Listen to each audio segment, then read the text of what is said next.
57 ವರ್ಷದಲ್ಲಿ ಶಿಲ್ಪಾ ಶೆಟ್ಟಿ ಅವರು ತುಂಬಾ ಯಂಗ್ ಆಗಿ ಕಾಣ್ತಾ ಇದ್ದಾರೆ. ಬಟ್ ಈ ಮೇಡಮ್ ವಯಸ್ಸಾಗಿರೋ ತರ ಕಾಣ್ತಿದ್ದಾರೆ ಅಂತ ತುಂಬಾ ಜನ ಇದನ್ನ ಶೇರ್ ಮಾಡ್ತಿರ್ತಾರೆ. ಅವ್ರನ್ನ ಮಾಕ್ ಮಾಡೋದ್ರ ಬದಲು ಅಫ್ಕೋರ್ಸ್ ಶಿಲ್ಪಾ ಶೆಟ್ಟಿ ಅವ್ರು ನನಗೂ ಬಹಳ ಇನ್ಸ್ಪಿರೇಷನ್.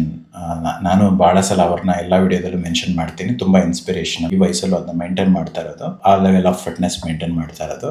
ಬಟ್ ಈ ಕಡೆ ಇನ್ನೊಬ್ಬರನ್ನ ತೋರಿಸಿ ಅವರು ಏಜ್ ಆಗಿದೆ ಅನ್ನೋ ತರ ಇದ್ರು.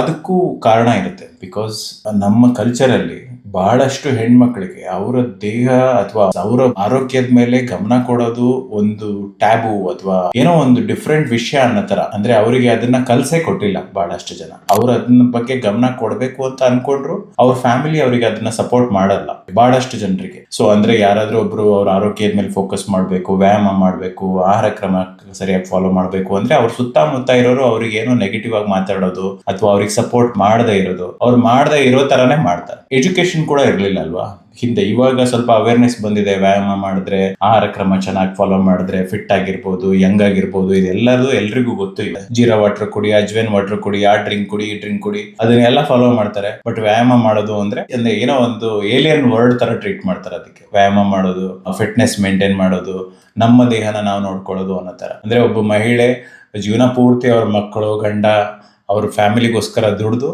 ಎಲ್ಲಾ ರೀತಿ ಸ್ಟ್ರೆಸ್ ತಗೊಂಡು ತನ್ನ ಆರೋಗ್ಯದ ಮೇಲೆ ಫೋಕಸ್ ಮಾಡದೇ ಇದ್ದಾಗ ಈ ರೀತಿ ಆಗೋದು. ಅದಕ್ಕೆ ಆಸ್ ಎ ಸೊಸೈಟಿ ನಾವೆಲ್ಲರೂ ಕಾರಣ ಆಗ್ತೀವಿ. ಅವ್ರನ್ನ ಮಾಕ್ ಮಾಡೋದ್ರಿಂದ ಈ ಸಮಸ್ಯೆ ಸರಿ ಹೋಗೋದಿಲ್ಲ. ಅವ್ರನ್ನ ಎಂಪವರ್ ಮಾಡೋದ್ರಿಂದ ಅಥವಾ ಅವರಿಗೆ ಸರಿಯಾದ ಎಜುಕೇಶನ್ ಕೊಟ್ಟು ಅವ್ರನ್ನ ಸಪೋರ್ಟ್ ಮಾಡೋದ್ರಿಂದ ಎಲ್ಲರೂ ಫಿಟ್ ಅಂಡ್ ಯಂಗ್ ಆಗಿ ಹೆಲ್ದಿಯಾಗಿ ಇರ್ಬೋದು.